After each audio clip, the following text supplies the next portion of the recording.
네, 처음 뵙는 어머님들도 꽤 계시니까 인사드리겠습니다. 저는 이 학원 원장이고요. 오늘 1학년, 2학년 입시 설명회를 진행할 이름은 유원명입니다. 반갑습니다. 요새 언론에 입시 얘기 굉장히 많이 나오죠? 그죠? 입시 얘기가. 근데 요새 핫 이슈는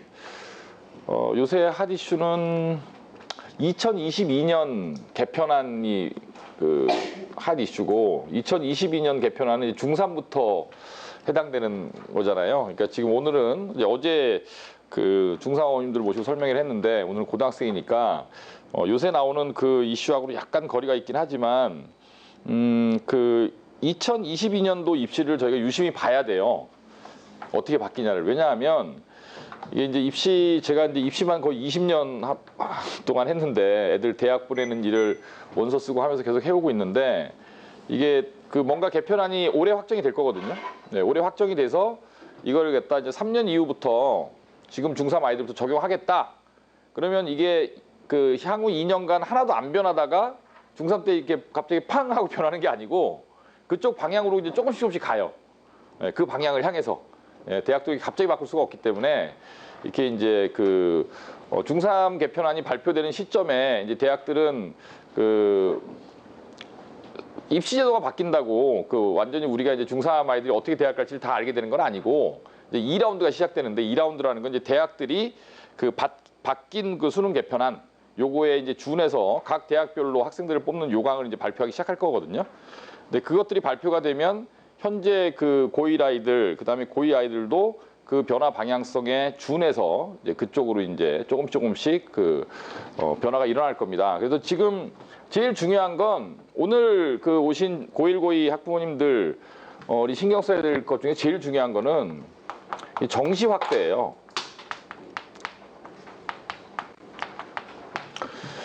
이 정시 확대가 이제 제일 핫 이슈인데, 이게 그냥 단순하게 그냥 정시를 늘린다더라, 여기서 끝나는 게 아니라, 정시가 늘어나게 되면 거꾸로 뭐가 줄어드는 거죠? 그렇죠. 너무 쉬운 문제인가요? 수시가 줄어드는 거죠. 예. 정시 확대는 이제 수시 인원의 수시 선발 인원의 일부 축소를 의미하는 거고,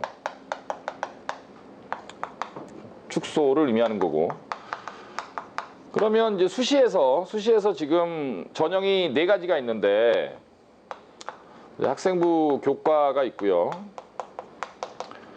그 다음에 학생부 종합이 있고, 그 다음에 특기가 있고,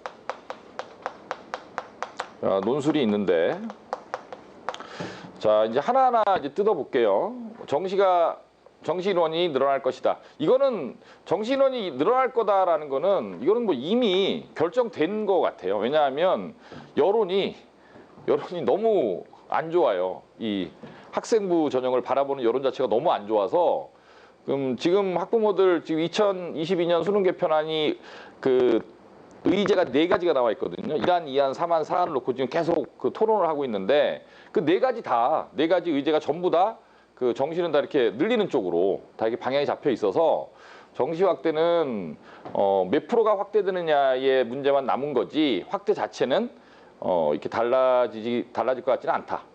그러면 정시가 확대되면 이제 수시 선발 인원이 축소가 되는데, 그러면 수시 선발 인원이 축소가 되면 학생부 교과라는 건 1단계에서 내신만 갖고 선발하는 전형이거든요. 물론 오늘 이 자리에 계신 학부모님들은 뭐 학생부 교과는 별로 관심이 없으실 것 같아요. 왜냐하면 학생부 교과는 좋은 대학이 없어요. 여기서 좋은 대학이란 우리가 보내고 싶어하는 대학. 우리가 보내고 싶어하는 대학들은 대부분 이렇게 내신만 갖고 학생을 선발하지 않거든요. 종합이라는 전형으로 내신을 그냥 하나의 참고사항으로만 바라볼 뿐이지, 내신만 갖고 선발하지는 않지만, 어쨌든 학생부 교과 전형에서 소위 말하는 1단계의 내신 등급 컷은 어떻게 될까요? 인원이 축소되면 내신 등급 컷이 올라가겠죠. 당연하겠죠. 그러니까 이제 정시가 확대된다고 그냥 끝나는 게 아니라 내신 컷이 올라간다는 얘기고, 그 다음에 학생부 종합도 이제 이게 지금 제일 문제인데, 이것도 오늘 제가 저희 학부모 진명학원 학부모 밴드에다가 제가 링크를 하나 걸어놨는데, 이것도 학생부 종합, 이게 지금 요새 가장 비판을 많이 받고 있는 부분인데, 이게 뭐냐 하면 공정하지 않다라는 거예요. 학생부 종합이라는 전형이 처음에 취지하고는 달리 몇 년 해봤더니 공정하지 않더라. 근데 왜 공정하지 않느냐? 이 기록인데 이 어떤 아이가 어떤 학교를 다니고 있느냐, 그 다음에 어떤 담임 선생님을 만났느냐, 그렇잖아요. 그 다음에 이 아이가 어떤 지역에 살고 있느냐, 그 다음에 어떤 엄마 아버지가 집에 있느냐에 따라서 많이 바뀔 수 있다는 거죠. 그러니까 학생이 뭐 본인의 노력만 갖고 이렇게 할 수 있는 게 좀 제한적이라는 얘기고, 사실 그렇습니다. 실제로. 왜 그러냐 하면 이게 이제 비교과인데, 소위 이 핵심이 비교과인데, 물론 학생부 종합은 내신 플러스 비교과라고 되어 있어요. 내신 플러스 비교과라고 되어 있는데, 이 학생부 종합에서 이 내신이라는 거는 상당히 좀 이중적인 그런 기능을 합니다. 이 참 어려운데 이해하기가. 이미 이제 고등학교에 학생을 보내고 있는 어머님들이니까 제가 좀 더 좀 깊이 들어가서 설명을 해드리면, 예를 들면 이런 거예요. 서울 내신이 평균 등급으로 몇 등급이면 서울대 원서를 낼 수 있나요? 잘 모르시나요? 네. 서울대는 관심이 없나요? 얘기하지 말까요? 그러니까 이게 무슨 뜻이냐면, 상위권 대학들은 내신이 예를 들면 이런 거죠. 1.2면 정말 잘하는 거잖아요. 그렇죠? 근데 그런 애들이 서울대를 떨어져요. 그리고 1.7, 1.8인데 서울대를 붙어요. 이런 일이 벌어지는 거예요. 이게 무슨 뜻이냐면, 윗대학들은 서울대가 계속 그런 발표를 하는데, 무슨 발표를 하냐면, 저희 대학은 일단 1단계를 통과한 아이들, 1단계라는 게 서울대는 수시가 2가지인데, 지역 균형이라 해서 학교장 추천이 있고요, 일반 전형이라 해서 서류 심사라는 게 있는데, 학교장 추천이 있는 지역 균형은 추천 받으면 1단계 통과한 거거든요. 그 다음에 일반 전형은 서류 통과를 하는 건데, 저희 대학은 1단계를 통과한 아이들의 내신은 보지 않습니다라고 계속 발표를 해요.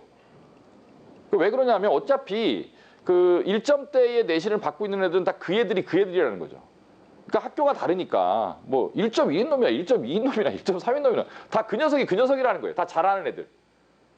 그렇죠? 그러니까 일단 학교장 추천을 받았으면 일단 잘하는 애들이다. 그러니까 걔네들의 내신은 0점 몇을 갖고 이 아이들의 잘한다 못한다를 구분하는 기준으로 삼지 않겠다라는 뜻이고, 그렇죠? 그리고 실제로 1점대 초중반의 아이들이 떨어지고 1점대 후반의 아이들이 붙는 일반 전형이 더 많은데, 그런 예는 많습니다. 매년 일어나요. 저희 학원에서도 늘상 일어나는 일이고. 그래서 이제 윗대학으로 가게 되면 내신은 정말 참고사항.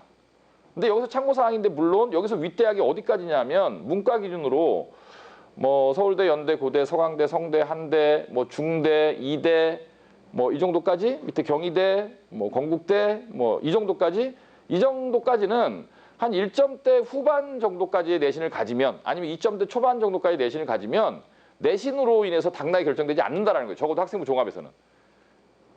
그런 의미를 가지고, 윗대학에서는 그런 의미를 가지는 거고, 또 거꾸로 애가 예를 들면 3점대 내신을 갖고 있어요. 문과 아이가. 그럼 3점대 내신을 갖고 있으면 얘는 서울권 대학은 학생부 전형으로 지원이 불가능해요. 이해 가시죠? 무슨 얘기? 이게 상대적이라는 거예요. 상대적이라는. 이 내신 반영을 한다라는 것이.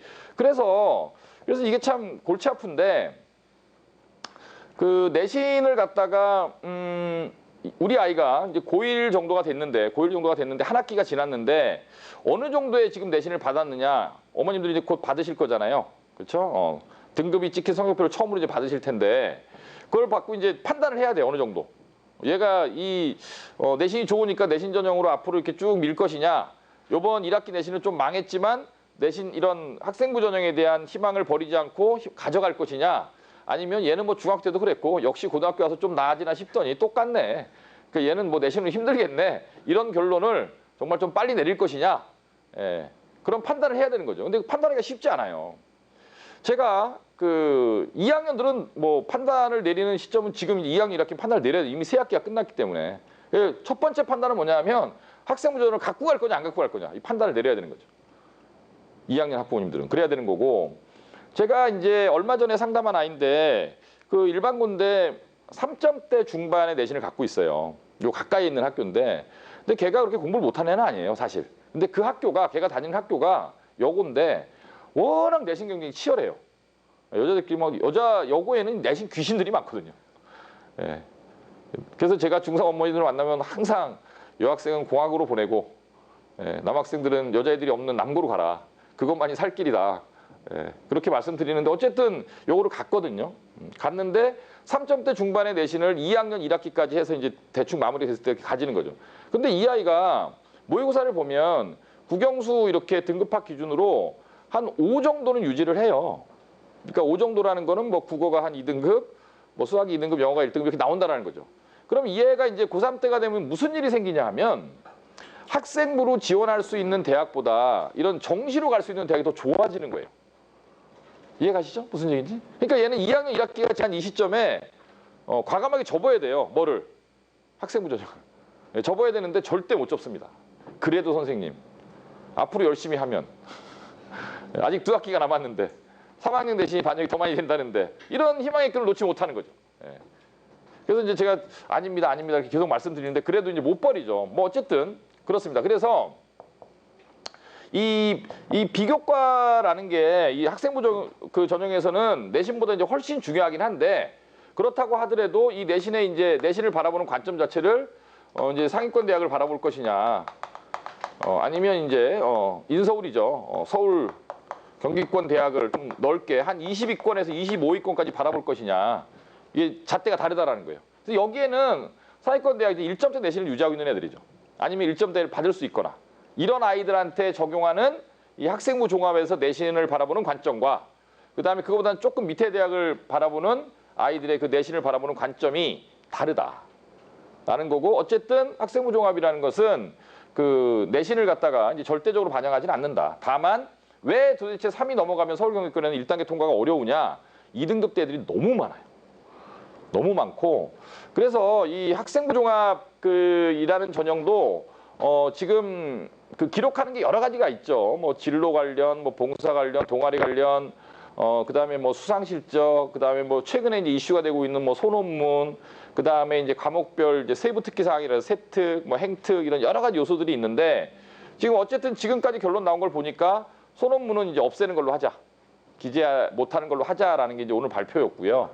그다음에 수상 실적도 기재하지 말자라는 그런 의견이 많았었는데 이거는 거꾸로 이제 대학 입장에서 그럼 수상 실적도 없으면 도대체 뭘 갖고 애들을 뽑느냐 이렇게 이제 의견이 나서 수상 실적은 유지하는 걸로 이렇게 나왔고 그다음에 봉사는 뭐 교내 봉사와 교외 봉사를 다 이렇게 인정해 주는 걸로 하자 뭐 이렇게 나왔고 어쨌든 여러 가지 이제 안들이 나왔는데 이 학생부 종합에 대한 논쟁은 앞으로도 좀 굉장히 좀 많이 나올 것 같고요. 그래서 학생부 종합도 정시가 확대되다 보면 학종도 지금보다 이제 더 어려워질 게 확실한 거죠. 네, 이것도 역시 이런 학종에서의 내신 등급 것도 영향을 받을 것이고 특기자 논술은 지금 어떤 상황이냐면 사실 저희 학원에 여태까지 다니지 않았던 그런 아니면 저희 학원을 다녔지만 이런 쪽에 눈길을 주지 않았던 그 부모님들 입장에서는 이런 특기자 전형은 사실 안 쳐다보죠. 그죠? 지금 특기자를 위해서 맹렬히 준비하고 계신 학부모 계십니까? 안 계시죠? 예. 근데 이게 특기자 전형이라는 게 일단 딱 보는 순간 특자가 굉장히 거슬리죠. 왜냐하면 우리 아이는 특이 아니거든요. 그죠? 아주 일반적인 아이이기 때문에 이 특자 때문에 특기자 전형이 좀 멀어 보이는데 사실 이건 이런 거예요. 지금 저는 이 대한민국 입시판을 바라보면서 특히 뭐 저희 학원 다니는 애들은 관악동작 일반고 애들이 대부분이니까 관악동작의 일반고의 어떤 학교에 입시 준비하는 모습을 바라보면서 이거는 좀 뭔가 잘못돼 있다라는 생각이 드는데 무슨 뜻이냐면 모든 고등학교가 이 관악구에만 고등학교가 11개 있거든요. 그다음에 동작구에 한 7, 8개 있을 거예요. 그래서 한 거의 20개 가까운 학교가 있는데 모든 학교가 학종이 아니면 이 학생부 종합이 아니면 대학을 못 가는 것처럼 아이들을 상담하고 그런 식으로 지도를 하고 있어요. 아니든가요? 아이들 학교 상대보면 다 그럴 거예요 아마. 전부 다 뭐 학종. 심지어 제가 아까 2학년 아이가 3점대 중반인데 얘가 이제 서울권 대학을 갈 수 있는 방법은 3점대 중반의 아이가 서울권 대학을 갈 수 있는 방법은 사실은 학생부 전형으로는 없다. 그럼 이제 다른 전형으로 갈아타야 된다. 이런 얘기를 하면 애가 저랑 상담할 때 끄떡끄떡해요. 왜냐하면 제가 수치를 다 보여주거든요. 그러니까 작년에 A 대학에 합격한 학생부 종합 아이들의 뭐 평균 등급, 최고점, 최저점 이런 게 다 나와 있죠. 대학들이 발표를 해주니까. 그래서 갈 수 없는데 갈 수 없는데 학교에서 상담받으면 야 그래도 학생부 종합 열심히 하고 그래도 마지막까지 최선을 다하고 그래도가 아니거든요. 빨리 접어야 되거든요. 그래서 이게 약간 좀 얘기가 새는데 학생부 종합이라는 걸 여기 뭐 1학년 학생들나 설명을 듣고 있는데 아마 고1 1학기를 지냈으니까 알 거예요. 학생부 종합을 내가 안 가겠다. 학생부 전형을 안 가겠다라고 마음을 먹는 순간 아이한테 무슨 일이 생기냐면 일단 수행평가를 대충 해도 됩니다. 맞죠? 예, 수행평가가 어마어마해요. 뭐 자녀들 있으면 아시겠지만 특히 우리 관악구에 있는 제가 매일 그 M여고 하는데 여기 여고가 관악구 유명한 여고가 2개가 있는데 여기 수행평가는요 애들을 잡아요 정말로. 그래서 일단 학생부 전형을 안 쓰겠다고 마음 먹는 순간 수행평가에 대한 부담이 안 하는 게 아니라 적당히 하는 거죠 적당히. 예, 그 3점대 그 중반의 아이의 예를 드는 건데 근데 두 번째는 중간고사 기말고사 때 그렇게 막 그 쓸데없는 좀 디테일한 공부를 안 해도 돼요. 이건 이제 무슨 뜻이냐면 그 수능 뭐 영어를 갖고 예를 들어 드릴게요. 수능 영어가 그 몇 문제 나오는지 아세요? 모르죠. 밑에를 보시고 옆을 보시고 수능 영어가 45문제가 나옵니다. 근데 이제 듣기가 17문제가 나오고요. 그다음에 이제 읽기가 28개가 나오거든요. 거기서 이제 문법 문제가 몇 문제 나올까요? 한 문제 나옵니다. 예. 딱 한 문제 나오거든요. 그럼 나머지는 이제 뭐냐? 물론 문법 공부를 안 해야 된다는 게 아니라 나머지는 전부 다 뭐냐면 주제가 뭐냐, 요지가 뭐냐, 뭐 이 글에 뭐 적당한 옳은 순서가 뭐냐, 빈칸에 들어갈 말이 뭐 적당한 게 뭐냐, 뭐 여기에서 이 도표에서 우리가 얻을 수 있는 정보가 아닌 것은 뭐냐, 뭐 이런 것들. 소위 이제 읽기와 관련된 이제 문제가 나오거든요. 그런데 이게 수능 영어를 그 공부를 하려고 한다면 물론 문법 공부를 해야 되고 구문 공부도 해야 되고 독해 공부도 해야 되지만 내신에서 물어보는 정말 지저분한 문법들이 있어요. 네. 그러니까 뭐 이런 거거든요. 뭐 무슨 그 사람이 부자인데 이렇게 써야 되는데 이렇게 썼다. 뭐 이런 거거든요. 그 사람이 부자야. 아, 참 그걸 살 수 있어. 뭐 무슨 뭐 고급 차라고 한다면 그 차를 살 수 있을 정도로 이렇게 부자야. 리치 이너프가 맞느냐, 이너프 리치가 맞느냐. 뭐 이런 거거든요. 이거 뭐 영어 독해하는데 크게 뭐 중요하지 않잖아요. 무슨 뜻인지 다 아니까. 그렇죠? 근데 이런 걸 물어보는 게 이제 영어 문법이라는 거거든요. 내신 문제라는 거죠. 내신 문제. 심지어 그 제가 아까 말씀드렸던 이 근처에 있는 그 어떤 그 고등학교의 내신 문제는 어떤 게 나오냐면 모의고사 지문이 이렇게 나와요. 모의고사 지문이 한 12줄, 13줄 되거든요. 그걸 갖다 원문을 딱 그 내신 문제 딱 주고요. 거기에서 한 밑줄도 안 쳐놓고 아무것도 안 쳐놔요. 그리고 거기에서 틀린 거를 4개 찾아서 고쳐 써라. 아무것도 없어요, 그냥. 그러니까 한 문장 한 문장 한 단어 한 단어를 다 봐서 거기에 틀린 거를 골라내는 거예요. 근데 그런 정도의 정말 저인망식, 예, 채연이 학교 얘기하는 겁니다 지금. 근데 그 학교에서 문제 그렇게 내는데, 예, 그런 정말 저인망식으로 한 줄 한 줄에 있는 그 문법 문제를 다 이렇게 공부하는 게 과연 제가 영어 선생이지만은 그런 게 과연 그 아이의 영어 공부에 도움이 얼마나 되는지는 저는 사실 의문입니다. 예, 영어가 소통의 도구인데 글을 잘 쓰고 남이 쓴 글을 읽고 내가 갖고 있는 의사를 표현할 줄 알고 이러면 그게 제일 중요한 거잖아요. 근데 이제 학교 내신은 그렇게 낼 수 없어요. 학교 내신은 이렇게 정말 어찌 보면 되게 지저분할 정도로 그렇게 디테일하게 내지 않으면 변별력을 못 가지거든요. 그래서 이 학생부 전형을 안 가겠다라고 마음먹은 순간 그런 식의 공부를 할 필요 없다라는 거예요. 내신에서. 예, 적당히 하면 되죠. 예. 그 다음에 또 이제 어떤 부담이 늘어나냐면 애들이 지금도 이제 바쁠 때인데 요새 바쁠 때인데 요새 이제 뭐 할 때죠? 1학년 1학기, 1학년 1학기, 2학년 1학기가 마무리되어가는 이 시점에 아이들이 요새 집에서 뭘 하든가요? 아마 학생부에 들어갈 독서록을 정리하고 있거나 PC 앞에 앉아서 그러고 있죠? 그렇죠? 아니면 세트 선생님이 써오라 그런 거 쓰고 있거나. 그죠? 근데 그게 시간을 엄청나게 뺏기는 일입니다. 그래서 그런 거를 하는데 들어가는 시간을 벌 수 있는 거예요. 즉, 자, 스토리를 정리를 하면 2학년 1학기가 끝났다. 내가 뭐 2학년 문과다 지금. 문과인데 2학년 1학기 때까지 세 학기의 내신을 평균을 내봤더니 이미 한 3.5쯤 되더라. 근데 모의고사 등급이 뭐 국영수 기준으로 국영수 합이 한 5에서 6 정도로 내가 맞출 수 있겠더라. 그러면 이런 아이는 버려야 돼요. 냉정하게. 버리고 그냥 제가 아까 말씀드린 대로 수행평가도 적당히 하고요. 그다음에 너무 이렇게 디테일한 공부에 시간을 많이 막 한 달씩 내신 공부를 하는 그런 거 빼버리고요. 그다음에 학생부에 기록을 해야 될 것도 너무 이렇게 시간 투자하지 않고요. 정말 냉정하게 판단해서 정시 올인에다가 뭐 논술 옵션 이런 식으로 가면 그 아이가 성공 확률이 훨씬 더 높아지고요. 시간을 많이 벌기 때문에. 거기다가 더 중요한 건 그렇게 얘가 수행도 대충 하고 내신 공부 대충 했어요. 그럼 이 아이의 내신이 몇 등급이 나올까요? 정말 놀라운 사실은 3.5가 또 나옵니다. 얘가 정말 내신에 투자를 많이 하면 얘가 내신이 몇 점 나올까요? 3.5가 나옵니다. 그런 거라는 거예요. 내신이라는 건 그런 거거든요. 세 학기 정도 해봤으면 이미 내신이라는 거는 이렇게 그 아이의 어떤 성적이나 이런 게 완전히 디펜던트한 게 아니에요. 그 아이의 성격이나 공부 스타일에 따라서 내신 잘하는 애가 못하는 애가 나뉘는 거지. 뭐 여기 한 학생 어머님도 계시지만 이 아이도 마찬가지거든요. 어머님의 아이도 예. 얘도 뭐 똑똑한 아이인데 내신을 잘하는 애는 아니거든.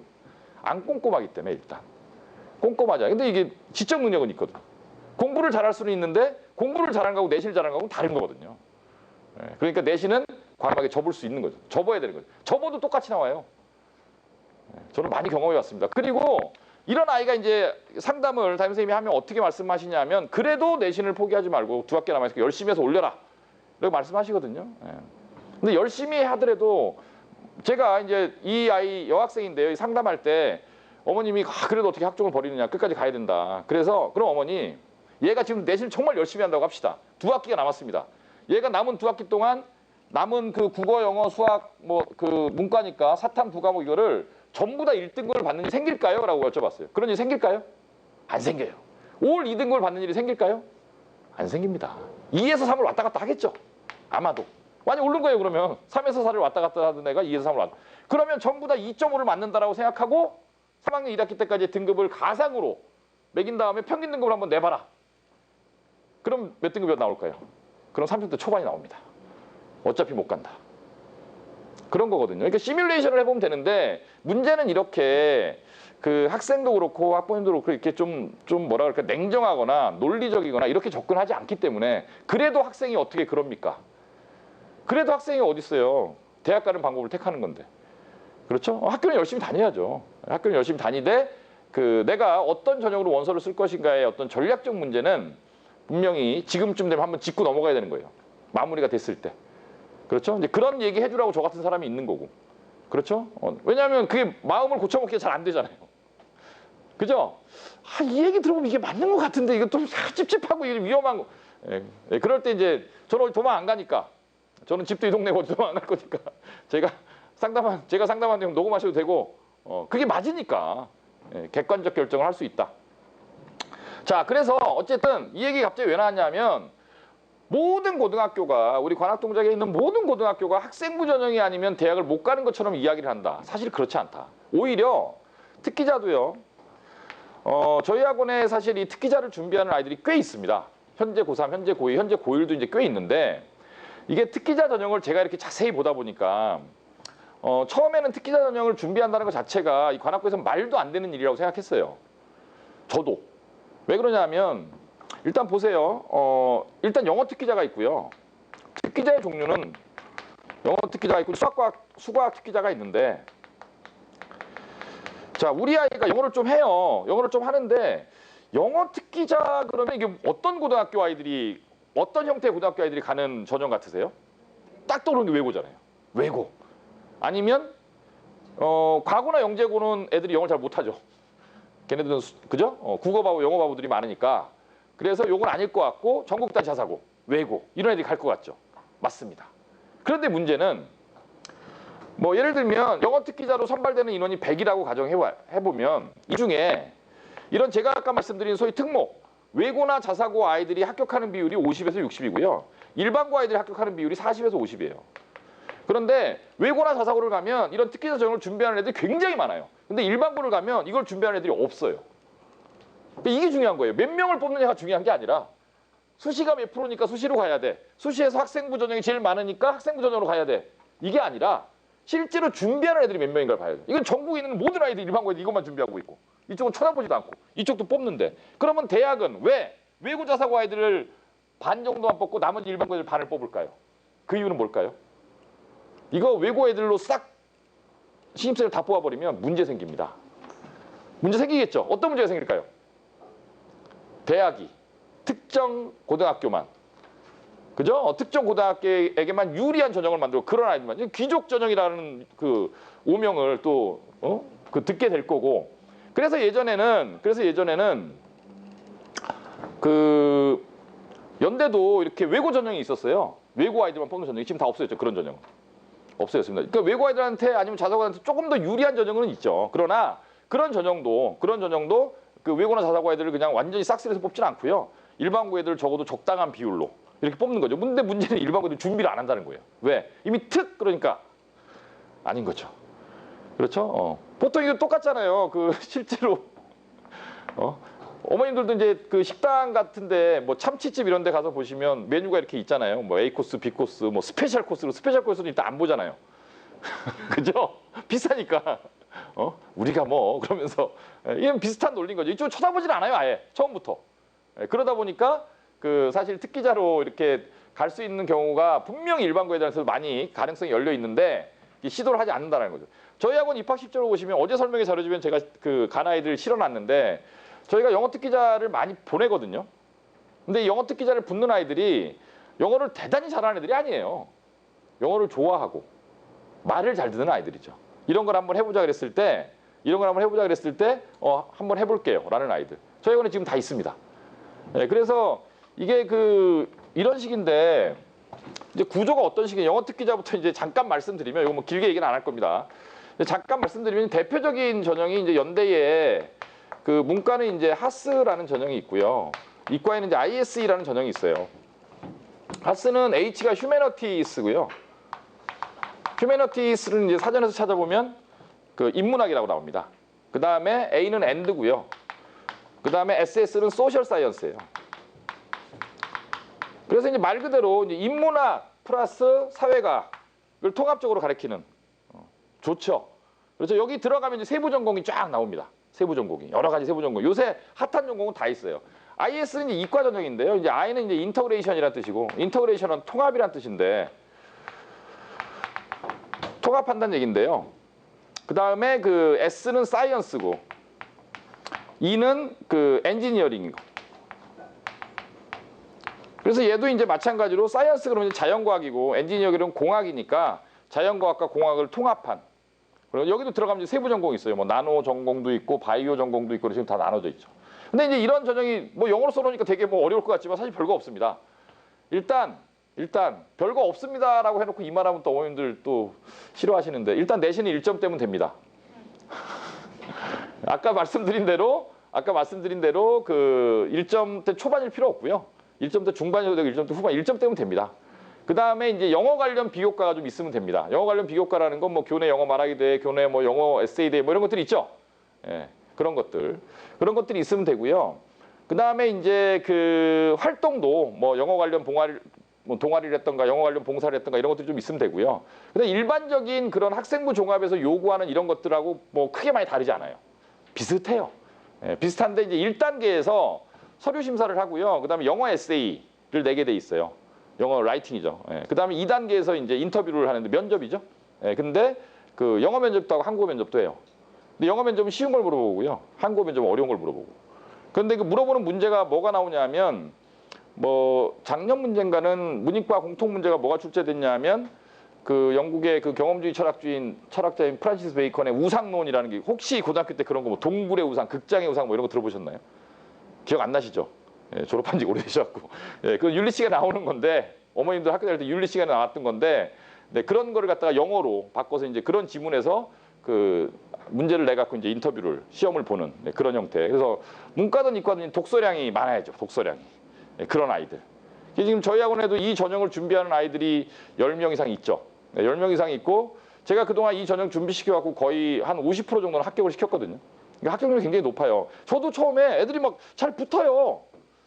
잘 붙어갖고 이거 참 얘네들이 그 특출한가. 근데 자세히 봤어요. 도대체 우리 애들 이렇게 잘 붙지? 이렇게 봤더니 준비하는 애들이 없어요. 준비하는 아이들이. 예. 그 다음에 이제 논술 전형. 논술이 지금 뭐 언론에서 계속 얘기하는데 이게 참 언론이 그 소비자들을 호도하는 대표적인 예인데 논술 전형 축소라고 이렇게 계속 나오거든요. 아마 보신 적 있을 거예요. 논술 축소되고 있습니다. 한 학교당 20명, 30명씩. 근데 이게 큰 의미가 없는 게 이게 논술 전형은 어떤 아이들이 이제 쓰는 거냐면 딱 두 가지 케이스의 아이들이 논술 전형 쓰는 겁니다. 첫 번째, 자, 논술은 그 전형의 구성이 어떻게 돼 있냐면 1단계가 있나요? 없습니다. 그냥 논술. 몇 프로죠? 100%라고 발표를 안 해요.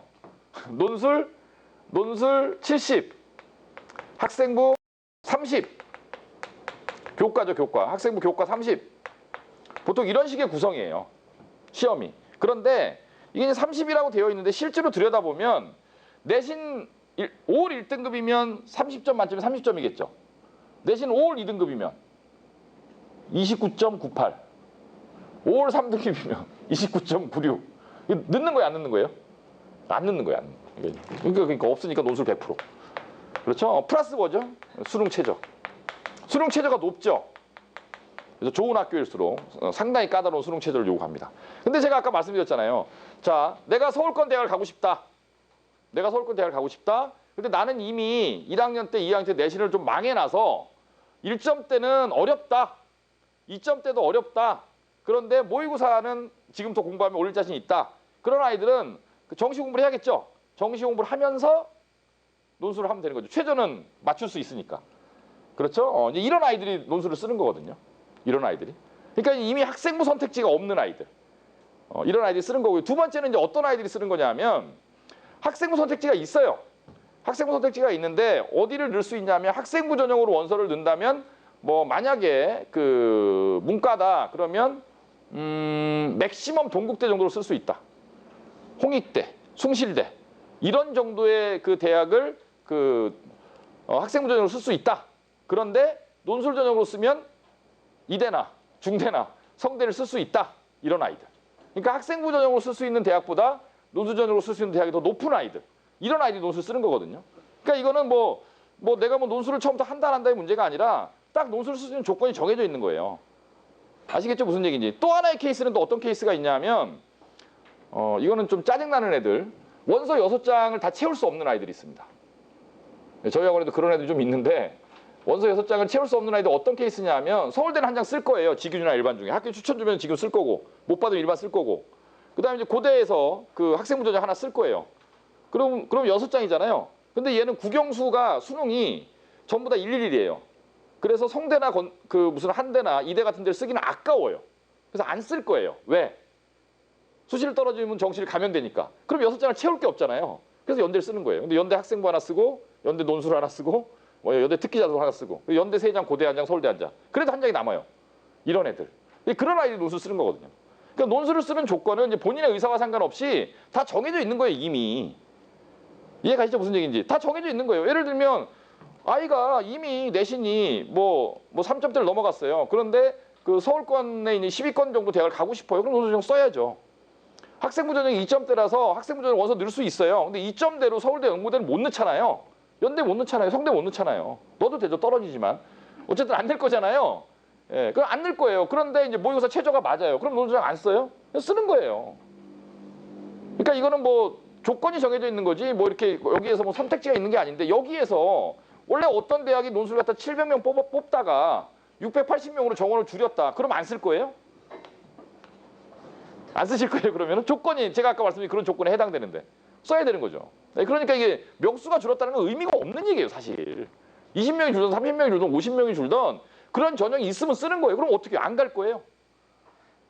안 넣어요? 아이씨 외국으로 가요? 뭐 이런 게 아니라는 거죠. 그러니까 조건에 맞으면 쓰는 거기 때문에. 그래서 논술 특기자도 이게 상담을 이래서 참 상담이 중요한데 어디에 상담을 받고 어떤 사람한테 상담을 받느냐 그다음에 학교에서 상담을 받느냐 저한테 상담을 받느냐 이런 게 차이가 있는 게 이제 이런 포인트인데 일단 이런 거예요.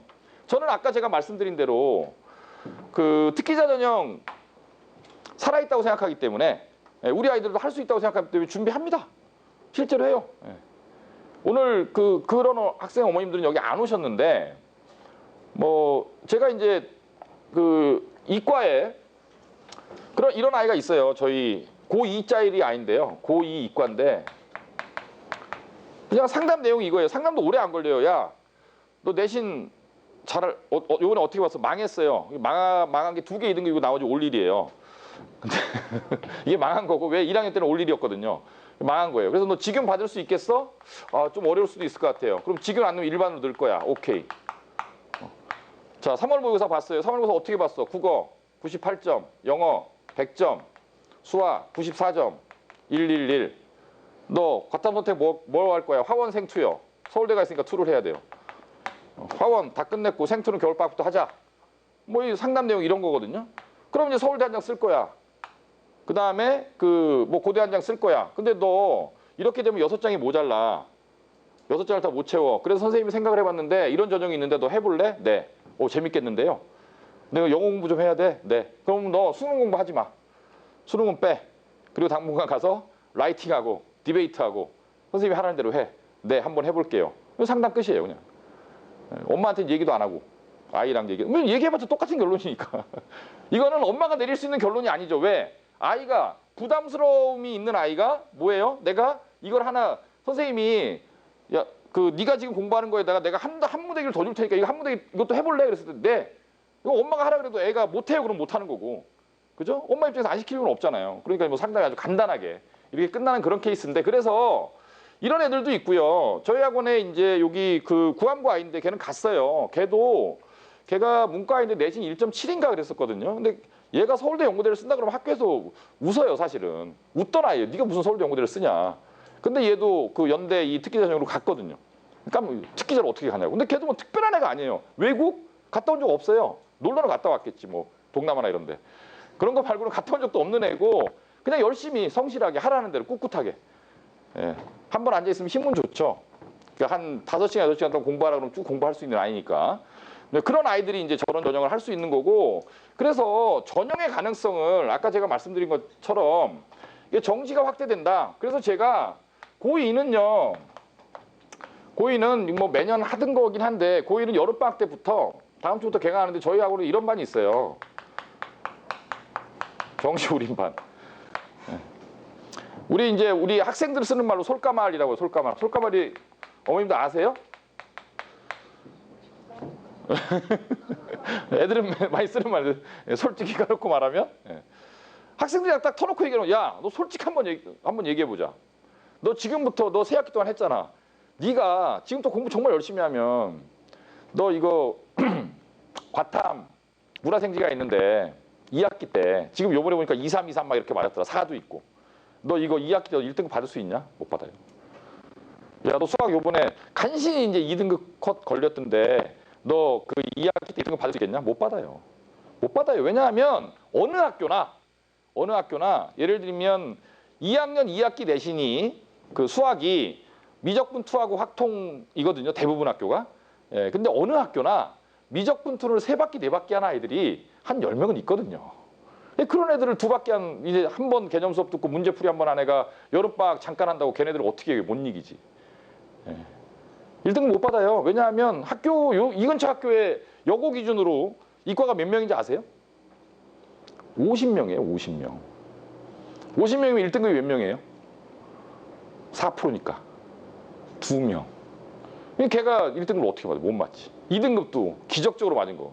그 다음 학기 3. 그러니까 얘가 내신이 3점대였던 아이가 그 2학년 2학기 가서 3학년 1학기 때 가서 정말 솔까말이죠. 올라갈 가능성이 있냐? 2점대로? 그런 일은 안 생긴다. 그런데 애가 뭐 학교 내신 공부하느라고 그래 공부를 했는지 모르겠지만 얘가 그동안 이렇게 좀 내공은 좀 쌓여 있는 거예요. 공부 내공은. 그래서 모의고사를 보면 척척척 등급을 맞아 와요. 수학도 2등급 맞아갖고 오고 영어는 이제 1등급 받았다 2등급 받아 왔다 갔다 하고 국어는 2등급 받아갖고 합 5는 되네. 야, 그러면 너 지금 이대로 학생부 나가면 네가 아무리 열심히 해봤자 정말 냉정하게 뭐 아이가 너 어디 가고 싶어? 그러면 건대? 못 쓴다. 담임선생님 써주지도 않을 거고 3점대 내신 가고 건대 쓴다 그러면 안 써주죠. 그죠? 안 써주겠죠. 못 쓴다. 그리고 학교에서는 그럼에도 불구하고 학생부 종합으로 쓰라 그럴 텐데 낮은 대학 쓰라 그럴 거다. 근데 네가 예를 들면 그 건대 정도의 대학을 못 쓰고 예를 들면 뭐 경기도에 있는 모 대학을 쓴다고 하자. 뭐 대학 이름은 좀 대학의 명예가 있으니까 제가 안 쓰겠습니다. 어쨌든 네가 가고 싶어하지 않은 대학을 간다고 치자 학생부로. 그럼 너 그 대학 다닐 거냐 이렇게 물어봐요. 이게 솔까말이에요. 너 다닐 것 같아? 안 다녀요, 얘. 왜? 얘가 어떤 애냐면 공부를 못하던 애가 아니거든요. 중학교 때도 이 근처에 있는 중학교에서 반에서 2, 3등을 했던 애거든요. 예, 초등학교 때 그래도 이 근처 어학원에서 다니면서 공부 잘했다는 무슨 반? 뭐 그런 거 있잖아요. 영어로 된 제일 높은 반. 그런 반에 있던 애거든요. 예, 수학 선생도 엄마가 뭐 중학교 때부터 고등학교 막 시켰던 애거든요. 기대 수준이 있는 거예요. 엄마의 기대 수준, 학생의 기대 수준. 그랬던 애가 경기도에 있는 이런 대학을 학생부 전형으로 써라? 써서 합격하더라도 안 다닌다는 거예요. 이게 재수예요, 이런 애들은. 제가 알죠. 애들이 합격시켜놔도 나온다라는 거예요. 본인의 기대 수준에 맞지 않는 대학을 보내놓으면. 그래서 너 그러면 어차피 학생부 전형으로 그런 전형 못 가면 접자. 그리고 선생님한테 말씀드려라. 저는 지금부터 그 논술하고 정시 두 가지만 딱 놓고 가겠습니다. 예, 그럼 선생님이 분명히 이렇게 말씀하실 거다. 야, 그래도 비교과 정리 잘하고. 그리고 3점대 애들도 건대 붙는 경우 있습니다. 100명 중에 1명 정도. 예, 근데 그런 일 안 생겨요. 그런 거에다가 그런 많은 리스크를 지우할 필요가 없고요. 그렇게 말씀드려라. 근데 이게 학교에서 이제 학생과 선생님 간의 이 권력관계, 현실적 권력관계는 분명히 있거든요. 선생님이 하라는데 안 한다는 말 못 하잖아요. 그러니까 얘가 좀 유들유들 해야 돼요. 선생님이 뭐라고 하면, 네, 선생님. 그리고 도망오고, 수행평가 언제까지 내라 그러면 다 못했어요. 좀 늦게 내고, 3장 이상 내라 그러면 2장 반, 뭐 글자 수 좀 크게 해서, 자세히 보세요. 이 글자 포인트 10이에요. 이렇게 우기고, 이런 유들유들함이 좀 있고, 그 다음에 애가 믿어줘야죠. 제 말을. 너 분명히 이렇게 나온다. 그러니까 저도 아까 제가 영어 선생이라는 말을 했는데 저한테 만약에 영어를 맡긴다. 근데 지금 영어를 갖다 막 4등급쯤 받고 있다. 1년 반 주시면 제가 2등급 만들어 드릴 자신 있습니다. 1년 반 주시면. 단 내신에 대한 아까 제가 말씀드린 여유로운 진행. 내신 때문에 받는 스트레스 없이. 만들 수 있어요. 그거 왜 못 만들어요? 애가 말만 들어주면. 지금부터 4등급이면 사실 중학교 단어도 흔들린다는 얘기거든요. 그럼 중학교 단어장부터 시작하는 거예요, 그냥. 애가 컸으니까 이제. 그런 식으로. 그래서 지금 그 정시 확대에서 출발해서 이런 전형 이야기를 했는데 정시 확대라는 게 꼭 나쁜 건 아니고요. 제가 사실 그 2년 전 설명회, 3년 전 설명회 제 거 유튜브에 가보면 다 있어요. 한 몇십 개쯤 올라가 있었을 겁니다. 아마 제가 설명하는 거 빠짐없이 다 올리는데 보시면 그 맥락은 똑같아요. 맥락은 똑같은데 뭐냐 하면 수시 전형을 바라보는 우리의 그 관점. 수시 전형이 그러니까 수시 전형 이퀄 학생부 전형. 수시는 학생부다. 라는 이 학생부 전형이다. 라는 이런 도식은 깨야 된다. 그리고 저학년으로 갈수록 모든 가능성을 다 열어놔라. 이런 게 이제 제가 항상 주장하는 거고요. 어머님들 생각해 보세요. 저를 오늘 처음 보신 분들도 꽤 있는데 그 대학을 보내는 일을 하고 있는 그리고 관학동작에서 대학을 가장 많이 보내는 학원의 원장이 특기자 전형, 논술 전형 이야기를 하고 있는데 저희 학원에 특기자 전형을 준비하고 있는 아이들 10명 이상 있습니다. 문과만. 이과는 또 따로 있고요. 10명 이상 있습니다. 근데 걔네들이 공부를 잘하는 애들일까요? 못하는 애들일까요? 잘하죠. 아까 제가 말씀드렸잖아요. 내신은 일단 뭐 해야 된다고? 1점대 해야 된다고. 다 1점대들이에요. 1점대인 아이들 중에서 야, 특기자 도전했을 때 오케이 선생님 해보겠습니다. 이런 아이들. 그런 아이들이 가능성이 없는데 하겠습니까? 다 제가 기출문제 보여주고 합격 사례 보여주고 대학에서 발표한 합격자 이 평균이라는 거 다 보여주고 일반고 애들 합격 퍼센테이지 보여주고 그리고 제가 딱 얘기하거든요. 애한테 야, 너 친구들 많잖아. 관악구 동작구에 특기자 준비하는 애들 찾아와봐. 못 찾아요. 어머님들도 한번 오늘 끝나고 전화 다 돌려갖고 아는 어머님들한테 관악구 동작구에서 이과가 문과고 특기자 전형을 준비하고 있는 애 찾아와 보세요. 못 찾는다니까요. 이게 무슨 얘기냐? 어머님들 데리고 제가 농담하는 게 아니라 이게 무슨 얘기냐면 아까 제가 말씀드렸잖아요. 준비하는 애들이 없다니까요. 근데 대학은 뽑잖아요. 준비하는 애들 없는데 대학은 뽑아요. 그럼 그런 애들 어떤 애들일까요? 이런 수시 이꼴 학생부 전형이라는 도식에 이런 식의 도식에 천착하지 않고 자기만의 객관적인 시각을 갖고 전형만 보고 요강만 보고 내가 한번 준비해 봐야지라고 도전하는 아이들이거든요. 그런 아이들 합격하는 거예요. 논술도 마찬가지고. 그런 겁니다. 자, 그런 거고. 근데 이제 문제는 뭐냐면 이런 거예요. 학생부 전형을 준비를 하던 특기자 전형을 준비를 하던 심지어 논술 전형을 준비를 하던 사실은 준비 과정이 그렇게 다르지 않아요. 처음에는 똑같아요. 처음에는. 가다가 바뀌는 거거든요. 자, 여기 지금 1학년 학부모님 더 많. 2학년 학부모님 손 한번 들어보실래요? 2학년. 한 분, 두 분밖에 안 계시네. 다 1학년이세요? 문이과 다 정하셨죠? 이과 한번 손 들어보세요. 이과. 자신 있게 손 드세요. 뭐 서로 누군지도 모르는데 이과 둘, 넷, 6분, 7분, 네, 이과.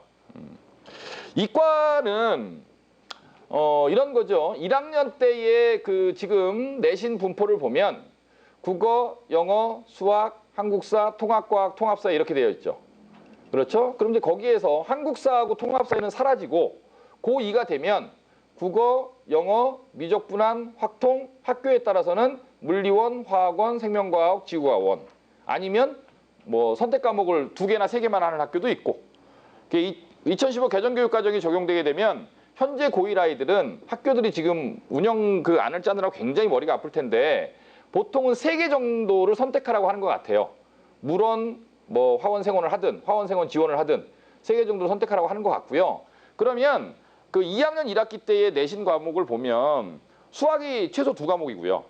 수학이 고1 아이들은 이제 과목이 바뀌었으니까 수원하고 수투를 동시에 선택할 수 있는 학교도 있을 것이고 아니면 1학기 때는 뭐 수원을 하고 2학기 때 수투하고 확통을 하는 학교도 있을 것이고 이렇게 이제 진행이 될 거예요. 그래서 중요한 건 내신에서의 그 아이들이 느끼는 부담감이나 전체 내신 그 단위수에서 차지하는 수학과학의 비중이 거의 50%는 무조건 넘거든요. 이과를 가게 되면.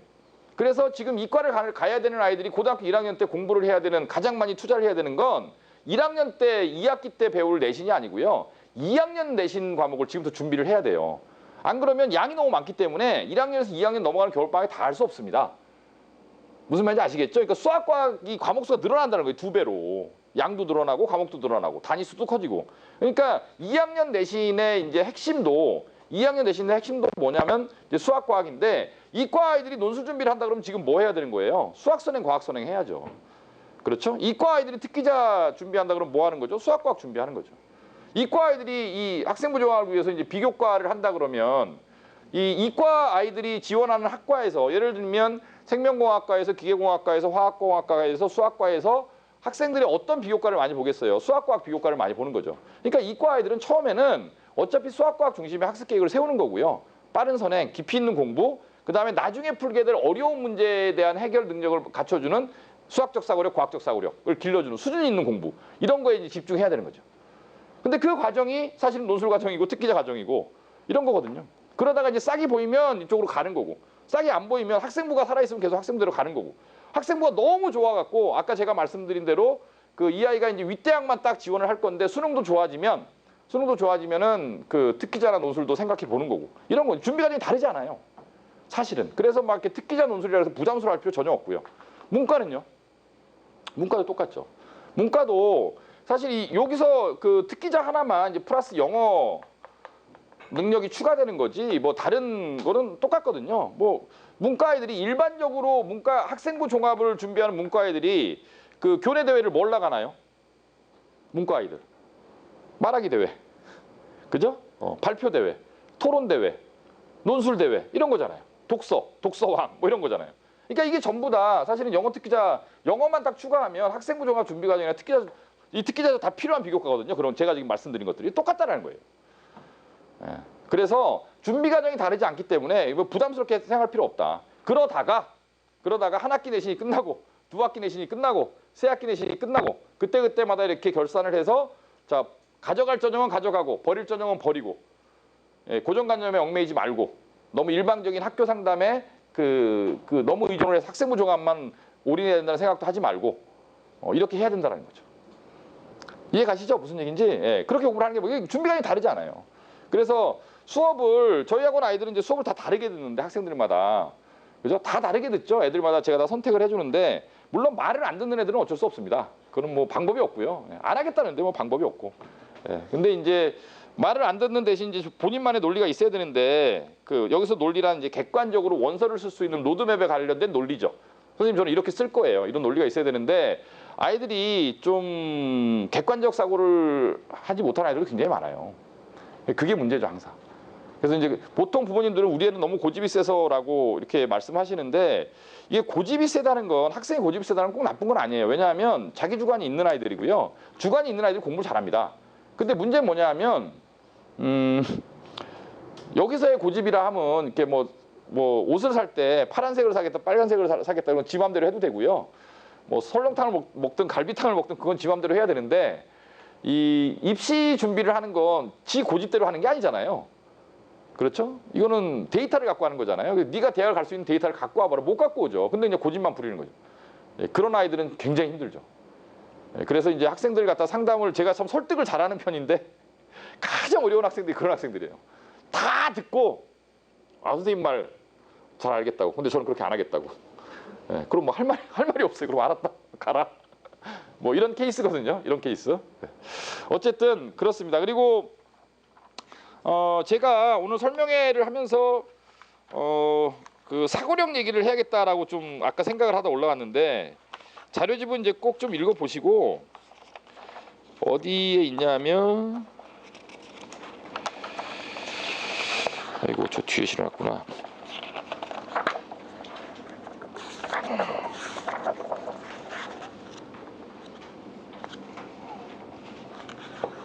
이거 책을 옆으로 만들어서 찾기가 어렵네요. 좀 더우신가요? 아 추워요?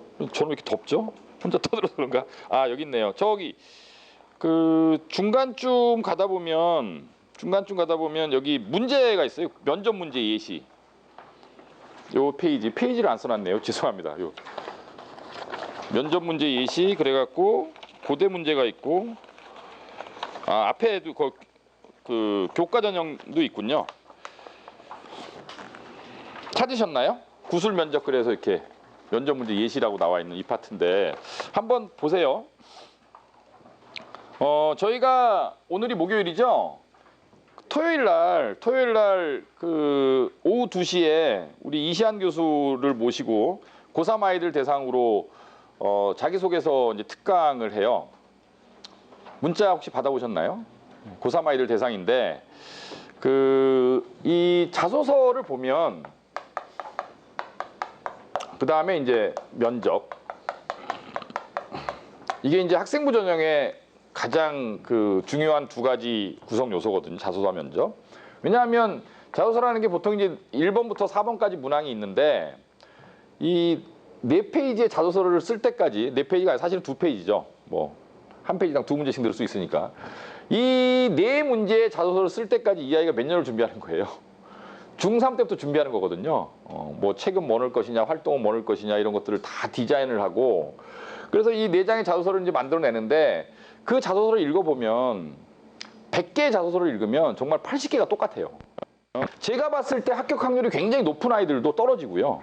얘는 못 붙을 것 같은데 라는 애들도 붙어요. 실제로. 참 어려워요. 학생부 종합이.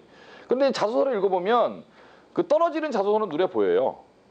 근데 붙는 자소서는 사실은 좀 잘 안 보이고 떨어지는 자소서는 어떻게 하냐면 이걸 보고는 이렇게 이게 안 될 것 같은 거죠. 이 자소서는.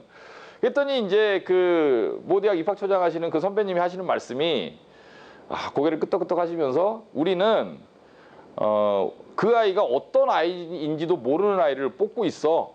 이렇게 말씀하시더라고요. 그러니까 이것만 갖고는 이 서류만 갖고 학생부나 자소서만 갖고는 그 아이가 어떤 애인지 모른다라는 거예요. 우리가 어떤 애인지 모르는 애들을 뽑고 있대요. 그러니까 서로 이러고 있는 거죠. 서로. 예. 그래서 이 자소서를 갖다가 이제 어떻게 쓸 것이냐, 어떻게 쓰면 이제 임프레시브한 자소서 쓸 것이냐 이걸 갖고 이제 고3 애들 되고 써야 되잖아요. 이제 기말고사 끝났으니까 지금도 이제 자소서 시즌이 개막되는데 그다음에 이제 면접 강의를 하는 거죠. 근데 이 자소서 특강도 하고 그다음에 저희 학원에서 면접 수업도 개강을 해요. 한 6반 정도가 열려요. 면접반이. 고3 애들이 바쁘니까 그리고 이 면접반을 한 반에 이렇게 좀 나눌 수 있는 저게 뭐 저런 게 있거든요. 예를 들면 가능하면 뭐 인문학 전공하는 애들, 사회과학 전공하는 애들, 자연과학 전공하는 애들, 공학 전공하는 애들 이렇게 분야별로 나누는 게 좋을 거잖아요. 면접반 자체를. 그래서 이제 6반 정도를 오픈을 시키는데 이 자소서 아이들 쓰게 해보고 그다음에 면접 수업 해보면 제가 이제 끌끌끌끌하고 마음속으로 참 애한테 말하긴 그렇고 그런 게 한계가 있다라는 거예요. 지금부터. 그러니까 7월달, 8월달, 9월달 3개월 정도를 애들 이걸 준비를 시킬 수가 있는데 이 3개월 동안 이 아이의 면접 실력을 얼마만큼 상승시킬 수 있겠느냐. 그러니까 지금 80점 정도의 면접 실력이라는 건 숫자로 계량하기 굉장히 어렵지만 지금 80점 정도의 면접 실력을 갖고 있는 아이를 내가 3달 동안 가르친다고 해서 얘를 90점, 100점짜리로 만들 수 있느냐라는 문제인 거예요. 차라리 수학은 가르칠 수 있잖아요. 근데 면접이라는 게 문제를 한번 보세요. 자, 면접 기초자료 문제는 잠깐 빼고 시사 관련 질문으로 갈까요? 거기 보시면 첫 번째 문제가 이게 작년 거네요. 사드 배치 찬반 입장을 밝히고 이유가 뭐냐? 자, 가상현실과 증강현실의 차이점과 활용 사례를 들어봐라. 인공지능의 발전으로 인해 미래에 나타날 변화는 무엇이냐? 선진국에서 일어나고 있는 반세계화, 세계화라는 게 소위 이제 글로벌리제이션을 세계화라고 하는데 반세계화 움직임을 예를 들어 설명하고 이 현상이 우리 경제에 미치는 영향을 말해봐라. 강남역 묻지마 살인 사건에 나타난 문제는 뭐냐? 김영란법 시행에 따른 문제점과 해결 방안은 뭐냐? 그죠? 징벌적 손해배상 제도에 대해 설명하고 우리나라의 도입 찬반 입장을 얘기해봐라. 전기 누진세 적용의 찬반 입장 이유, 한진해운 사태 발생 원인과 대처 방안, 아동학대 해결 방안, 국정교과서 논란의 이유와 생각, 금수저 수저라는 말이 양극화가 갈수록 심해지고 있다. 대책이 뭐냐? 이런 게 질문이거든요.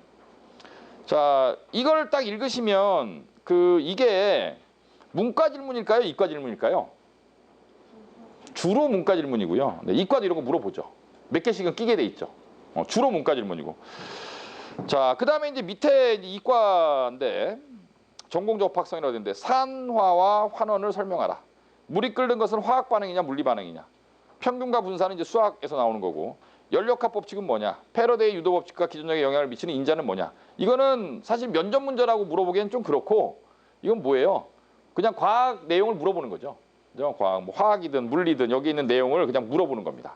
자, 이런 걸 물어보는데 제가 고1 고2 어머님들을 모셔놓고 제가 오늘 꼭 드리고 싶은 말씀이 이런 거였거든요. 어저께 이제 중등 설명회를 하면서 저희 학원에 사실은 중학교 아이들이 이렇게 많지는 않아요. 대부분 이제 아는 집 애들이 다닙니다. 아는 집 애들이라고 하면 우리 학원을 다니고 있는 애들 동생들, 제가 대학을 보낸 집에 둘째, 셋째들 이런 애들이 이제 전화가 오면 그냥 걔네들 모아서 그냥 반을 만들어서 지금 한 중학생이 한 몇십 명 되죠 그래도?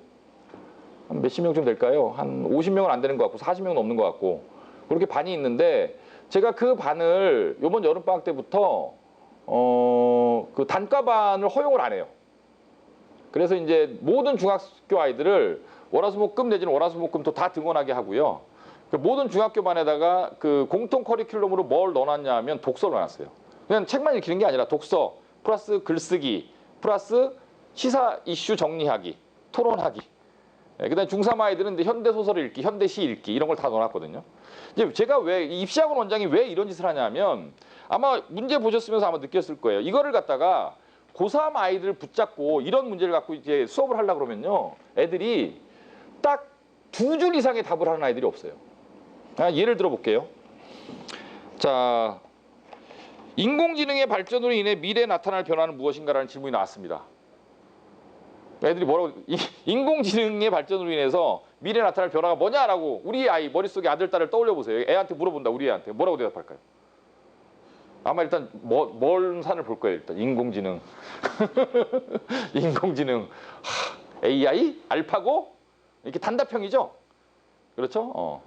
그러면 근데 이제 이런 질문에 대해서 그 공부를 이제 많이 하는 애들, 저희 학원에 이제 뇌과학 이런 걸 하는 애들이 있는데 저희 학원에 뇌과학 올림피아드, 그러니까 뇌과학 캠프가 서울에서 하는 그걸 준비하는 애들이 있거든요. 올해도 한 몇 명의 아이들이 거기 가서 이제 수료증 받고 상도 받고 그러고 왔는데 현재 고1 아이들도 이제 여름방학부터 시작해요. 생명 우리 김태훈 원장이 하는 반인데 그 아이들은 뇌과학을 공부를 했으니까 일단 지능의 정의부터 시작해요. 지능의 정의. 그래서 뇌에 있어서 뇌라는 것과 그러니까 인간의 뇌가 할 수 있는 일, 그다음에 지능이란 무엇인가, 그다음에 뇌과학하면 인공지능 얘기가 다 나오거든요. 그런 얘기에서부터 출발해갖고 그런 인공지능이 우리 사회에 지금 벌어지고 있는 사람이 머리로 하는 일을 대체할 수 있는 일의 종류를 얘기할 거고 대체 안 되는 일을 얘기할 거고 그래서 직업의 변화를 얘기할 거고 이런 식으로 간다라는 거예요. 대답이. 알파고 AI 이러고 끝나는 게 아니라 이게 무슨 뜻이냐면 독서를 많이 한 아이들, 그 다음에 뭔가 좀 깊이 있는 소위 말하는 사고력 기반의 수업을 많이 듣고 사고력 기반의 그런 프로그램을 이수한 아이들은 이런 질문을 받았을 때 대답을 한다는 얘기예요. 다뤄봤고 이 똑같은 문제가 아니라 비슷한 문제를 생각을 해봤기 때문에. 그래서 중3 아이들 데리고 시사 이슈, 제가 아까 제가 영어 특기자반 말씀드렸는데 영어 특기자반은 요번 프로그램에 뭐가 들어가 있냐면 모델 유엔이 들어가 있어요. 프로그램 자체. 그게 뭐냐면 첫 번째 이슈가 난민이거든요. 요새 난민 때문에 아주 핫하잖아요. 우리나라가 제주도 난민 때문에.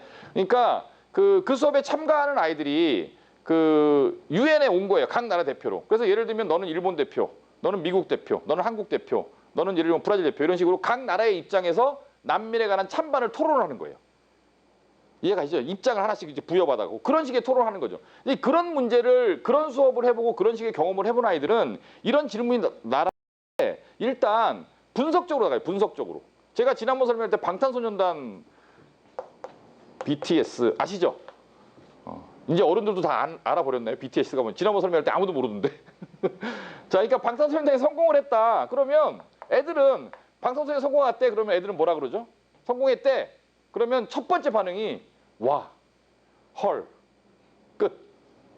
근데 이게 아니라 이런 그런 식의 제가 아까 말씀드린 사고력 기반이나 아니면 토론 기반 이런 수업을 해보고 시사 문제에 대해서 고민을 해본 아이들은 제일 먼저 하는 생각이 뭐냐면 방탄소년단이 미국에서 그 뭐 빌보드 어워드에서 뭐 상을 받고 어쩌고 이런 그러면 첫 번째 하는 생각이 왜예요? 왜? 어떻게 그게 가능했을까? 이거거든요. 왜 다른 아이돌 그룹이 아닌 방탄소년단은 그게 가능할까부터 생각하는 거예요, 아이들이. 이해 가시죠? 무슨 얘기? 달라요. 똑같은 접근 방법이. 그런 아이들을 키워야 되는데 요즘 아이들이 책을 읽나요? 안 읽죠. 책을 읽을 시간도 없죠. 그 다음에 제가 아까 저희 학원에 이런 수업들이 있어요. 이과 아이들도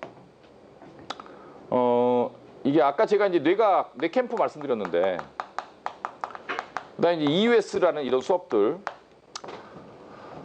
이런 수업을 제가 EUS는 저희 학원에 처음에 이제 공부 시작하는 이과 아이들한테는 제가 다 추천합니다. 들으라고. 예, 들으라고 얘기하면서 부모님들한테 다 추천하는데 들으라고 얘기하면서 무슨 말씀 드리냐면 제일 중요한 거는 이제 과학적 사고력이다. 그래서 학생들은요 항상 부모님들도 마찬가지인데 학생들은 수업을 접근할 때 어떤 식으로 접근하냐면 예를 들면 물원이다. 자, 물원 수업 들어. 요번 텀에는 물원 들어가 이렇게 얘기를 하면 애들은 첫 번째 저 물리 선택 안 할 건데요. 이거부터 나와요. 물리 선택 안 할 건데요. 네. 저희 학교는 2학년 때 물리 과목 없는데요. 요거는 없어요. 물리를 아예 안 배워요. 학교에서. 그런데 아마 과학 선생님들은 다 아실 거예요. 이 물리원이라는 과정을 공부하는 이유가 물리원을 갖고 수능을 보기 위해서 공부하는 것도 아니고 물리학자가 되기 위해서 공부하는 것도 아니고 이 과학이라는 건 현상에 대한 이해잖아요. 그렇죠? 자연현상을 보고 이해하는 거죠. 자연현상을 이해하는데 그 이해하는 도구 중에 하나가 물리학에 나오는 개념들이죠. 역학이라는 개념들, 에너지라는 개념, 이런 개념을 갖고 자연현상을 바라보는 거예요. 그러니 이런 과학적 사고력을 할 수 있게 만드는 단계로서 물리원을 바라보는 사람은 없다라는 거예요. 그렇죠. 그러니까 물리원을 안 배우고 그냥 화학하고 생명과학하고 이러면은 여기에서 이런 문제가 나오면 그 아이의 이런 제가 아까 말씀드린 그 문제 중에서 물이 끓는 것은 화학 반응이냐 물리 반응이냐 이런 문제가 나오면 일단 물리 반응이라는 말을 몰라요. 그러면 이런 문제를 물어봤는데 저는 학교에서 물은 안 배웠는데요 이렇게 대답할 거예요. 이런 거라는 거예요. 그래서 수업을 바라보는 관점이 이게 이과 부모님 여기 많으실 텐데 수업을 바라보는 관점이 그냥 이 과목을 한번 띄었다. 몇 주 안에 완성했다. 내신 몇 등급을 받기 위한 수단이다. 이런 식으로 접근하면 안 된다는 거예요. 정말 상위권을 만들려면. 동의는 하시는데 아마 또 수업 들으려고 그러면 또 신청 안 하실 거예요. 그래서 제가 중학교 수업을 묶어버린 거예요. 그래서 제가 중학교 아이들한테 선언했는데 책 안 읽을 거면 오지 마. 그래서 걔네들 요번에 그 미션이 있는데 일주일에 250페이지예요. 미니멈. 여름방학 때. 책을 선택하는 거는 본인의 자유에 맡기는데 1인당 250페이지 이상 무조건 책을 읽어야 된다. 예, 그리고 독서록을 내야 되고 네이버에 카페를 만들었어요. 그래서 애들이 자기 독서록을 다 기입하게 해요. 거기다가. 예, 남의 독서록도 보게 하고 이런 식으로. 그래서 지금 여기 문과도 있고 이과도 있을 텐데 그래서 좋은 대학을 보내고 싶고 뭐 학생부 종합전형이든 특기자전형 논술전형이든 이 마지막에 이런 어떤 전형을 가더라도 마지막에는 뭐가 있냐면 마지막에는 이제 대학별고사라는 게 있습니다. 자, 이제 전형 요소 얘긴데, 자, 내신이라는 전형 요소, 이제 교과라고 부르죠. 그 다음에 이제 비교과라는 전형 요소가 있고, 그 다음에 수능이라는 전형 요소가 있어요. 이 네 가지를 갖다가 이제 전형 요소라고 부르는 거고요. 대학은 이 네 가지를 조합해서 학생을 뽑는 거예요. 그러니까 정시라는 전형 요소는 이것만 갖고 뽑는 거죠.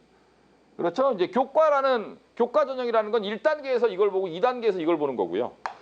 그 다음에 이제 종합전형이 학생부 종합전형이라는 것은 1단계에서 이걸 보고 2단계에서 이걸 보는 거예요. 논술 전형이라는 것은 수능으로 조건을 걸고 이게 최저학력 기준이잖아요. 그 다음에 대학별 고사를 뽑는 거예요. 대학별 고사의 구체적인 이름은 논술, 구술, 면접 이런 거죠. 그래서 자 어저께 설명에서 제가 똑같은 질문을 드렸는데 이 네 가지 전형 요소 중에서 뭐가 제일 중요한 것 같냐? 라고 제가 딱 질문을 던졌더니 어머님들이 정말 한 목소리로 내신이요 이러시더라고요. 그래서 제가 절대 아닙니다. 왜 그러냐면 아주 쉬운 질문인데 대학은 왜 대학별 고사를 볼까요? 아주 쉬운 질문이에요. 대학은 왜 대학별 고사를 볼까요? 내신으로 뽑으면 되지. 내신을 신뢰하지 않기 때문이죠. 그렇죠? 그래서 제가 아까 1점대 초반이 떨어지고 1점대 후반이 붙는 경우는 늘 생기는 일이다 이런 말씀 드렸잖아요. 내신을 신뢰하지 정확하게 얘기하면 신뢰할 수가 없죠. A고등학교의 1.2와 B고등학교의 1.5 중에 누가 잘합니까? 그건 아무도 모르죠. 모르잖아요. 그러니까 내신을 신뢰하지 않아요. 비교과는 신뢰하나요? 절대 신뢰하지 않습니다. 왜? 아까 말씀드린 모 입학처장의 말 우리가 누구를 뽑는지도 모르고 뽑는다. 그리고 더 중요한 건 이 입학처에 계시는 교수님들도 그렇고요. 각 과에 계시는 학생 선발권을 갖고 있는 교수님들도 그러고요. 그분들도요. 다 학부모예요. 그걸 아셔야 돼요. 다 학부모라고 다. 그래서 이 비교과에 여기 지금 이제 고2 어머님들은 작년 1년 동안에 이제 학생부를 이미 보셨을 테니까 아마 아실 거예요. 학교 담임 선생님이나 과목 선생님이 써준 세특에 대해서 신뢰도가 어느 정도 되세요? 정말 고마우세요? 김영란법이 아니면 정말 식사를 대접하고 싶을 정도로 고마우세요? 아니죠. 아쉽죠. 그죠? 아쉽고 좀 더 써줬으면. 다른 애 학생부도 보고 싶고 못 보잖아요. 근데 우리 애 거 봤는데 뭔가 좀 짧고 일단 비어있고 책도 이렇게 안 읽었어. 권수도 몇 권 안 되고 아쉬워요. 이게 뭐냐? 선생님들이 제가 얼마 전에 학부모 밴드에도 그런 글을 썼어요. 정말 선생님들 피곤하겠다. 예를 들면 과학 선생님이 한 분 있어요. 그 통합과학을 가르치는 과학 선생님이 한 반에 예를 들면 뭐 학교마다 다른데 그러니까 통합과학을 갖다가 범위를 나눠서 선생님 두 분이 들어가는 학교도 굉장히 많거든요. 그러면 한 반에 2교시씩 10반을 들어가는 거예요. 10반을. 과학 선생님이. 그럼 몇 명의 애들이? 30명씩 잡으면 300명의 애들이에요. 300명의 애들을 과학 선생님이 과학 관련 세부 특기사항을 써본다고 생각하세요. 생각해 보세요. 다 쓸 수 있나요? 일단 300명을 다 알까요? 알 수 있을까요? 알까요가 아니라. 그 300명의 세트를 다 다르게 쓸 수 있을까요? 그런 일은 안 생기죠. 그러니까 애들한테 써오라 그럴 수밖에 없는 거죠. 네, 써오라 그러죠 다. 그럼 선생님이 어떻게 다 그걸 쓰라 그러면 자체가 무리해. 그걸 어떻게 다 써요 선생님이. 300명 거를. 그래도 국어 선생님이나 뭐 사회 선생님이나 이런 선생님들은 소위 좀 썰이죠. 썰 이렇게 대충. 근데 우리도 이렇게 그 아이들 가르쳐 보면 이과 아이들은요 글 쓰라 그러면 뭐 200자 원고지 5장을 쓸 수 있나요 아이들이? 못 써요. 선생님들도 글을 잘 쓰는 선생님이 있고요. 글 쓰는 거 자체가 싫은 선생님이 있어요. 근데 그런 선생님들한테 300명의 세특을 다 다르게 써라? 쉽지 않죠. 무슨 뜻이냐? 대학이 이 비교과를 얼마나 신뢰할 것이냐. 정말 참고사항으로밖에 생각하지 않는다는 거죠. 그렇죠? 근데 수능은 수시에서는 최저학력 기준이고 대학이 대학별 고사를 보는 이유는 딱 한 가지입니다. 이런 전형 요소로는 학생을 변별할 수 없다. 맞죠? 그래서 1단계의 교과 내신을 보는 걸 그 학생부 교과라고 하고 1단계 내신하고 비교과를 보는 걸 학생부 종합이라고 하고 그 다음에 수능을 조건으로 내거는 거를 그 논술 전형이라고 하고 근데 그런 조건 내지는 1단계를 놓고 나서 실제로 선발하는 건 뭘 선발한다? 대학별 고사로 선발한다. 이 문제 누가 냈어요? 대학이 냈습니다. 즉 어떤 전형요소가 가장 중요하냐? 대학별 고사가 가장 중요하죠. 그래서 이것만 바라보고 가면 됩니다. 처음부터. 대학별 고사만 바라보고 가면 아까랑 똑같아요. 특기자 논술 전형이나 학생부 종합을 준비하는 과정은 사실 크게 다르지 않다. 사실 크게 다르지 않거든요. 예. 근데 이 대학별 고사를 준비하는 과정도 사실은 크게 다르지 않아요. 왜냐하면 문과 아이들이 공부해야 되는 과목이 뭔가요? 문과 아이들이 공부해야 되는 과목은요. 딱 2개입니다. 국어, 영어, 사회. 그렇죠? 플러스 수학. 그런데 저는 국어, 영어, 사회를 합쳐서 뭐라고 부르냐면 독서라고 부릅니다. 아닌가요? 아닌가요? 맞잖아요. 어떤 아이들이 국어를 잘할까요? 책을 열심히 읽는 아이들. 영어 문제도 마찬가지예요. 영어 문제도 애들이 그 영어에서 틀리는 문제가 마지막에 틀리는 문제 딱 정해져 있거든요. 모의고사를 보면 마지막에 틀리는 문제가 뭐냐 하면 이게 글이 있어요. 글이 있는데 문장을 하나 딱 줘요. 요 문장이 들어갈 위치를 골라라. 요 문제. 요게 두 문제가 나옵니다. 요게 몇 번이냐면 38번, 39번이에요. 요거 틀리고요. 그다음에 빈칸 문제가 대여섯 개가 나와요. 그거 틀리고. 그 빈칸하고 요 문장 넣기를 다 맞추면 그 100점이 나오는 거예요. 요걸 근데 이거를 영어로 문제 이해하셨죠? 영어로 딱 써놓고 요 문장이 들어갈 위치를 골라라. 이거를 국어로 바꿔놓고 풀으라 그래도 틀려요. 해석을 주고 넣으라 그래도 못 틀린다는 얘기예요. 이거는 영어 문제가 아니에요. 논리 문제지. 이건 글을 많이 읽은 아이들은 아는 문제고요. 글을 안 읽은 아이들은 아무리 문법 공부를 하고 단어 공부를 했어도 맞출 수가 없는 문제인 거예요. 이런 거를 고3 때 가르치기가 정말 어려운 거예요. 독서량이 많은 애들은 안 가르쳐도 돼요. 독서량이 없는 애들은 아무리 가르쳐도 안 돼요. 이게 비애예요. 비애. 정말. 예. 국어 마찬가지죠. 예. 국어 작년 수능에 모든 아이들을 전부 다 정말 마시가게 만들었던 문제 그 환율 문제였거든요. 경제 문제. 비문학이라는 건데 독서라고 해요. 보통 독서라고 하는데 독서가 영역이 뭐가 있냐면 언어 관련 영역이 있고요. 인문학 관련. 인문학은 이제 역사나 철학이 나와요. 그 다음에 사회 관련. 이거는 정치나 경제가 나오고 그 다음에 과학 지문, 기술 지문, 예술 지문 이렇게 6가지 영역에서 지문이 출제가 되거든요. 문과 애들은 과학 지문, 기술 지문을 읽으면 이제 경기를 일으키고요. 이과 애들은 인문 지문, 사회 지문을 읽으면 경기를 일으켜요. 왜? 그런 걸 쳐다봐요. 읽어본 적이 없거든. 어렸을 때부터. 그래서 중학생들은 뭐를 해야 된다고요? 책을 읽게 되는 거예요. 영어 수학을 가르칠 게 아니라 책을 읽게 돼요. 중학교 애들. 그런데 제가 중학교 애들한테 아무리 이런 독서서를 만들어 놓고 엄마한테 듣게 하라 그래도 절대 안 들어요. 안 들어요. 제가 뭐 어머님들 뭐 1, 2천 명 상대 본 게 아니잖아요. 절대 듣지 않습니다. 대한민국 학부모들은요. 두 통약만 사 먹어요. 지금 이거 안 먹으면 머리 아파서 못 견디는 거. 그게 뭐죠? 영어, 수학. 이거는 수강료를 지불할 용의가 있습니다. 그러나 독서는 안 들어도 뭐 해도 안 한 거 같고 안 해도 한 거 같고 이런 거거든요. 근데 그거는 나중에 고등학교 가면 못 고쳐요. 그러니까 제가 단과반 허용하지 않는다. 우리 학원에는 책 읽지 않으면 가르치지 않겠다.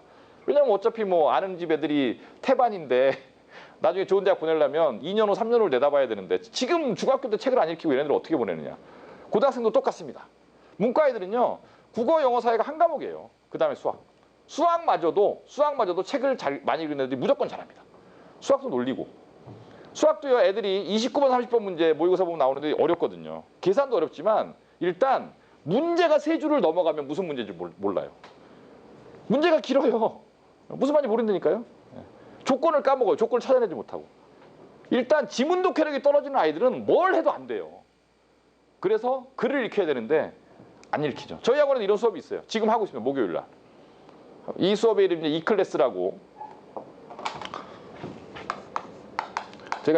제가 만든 수업인데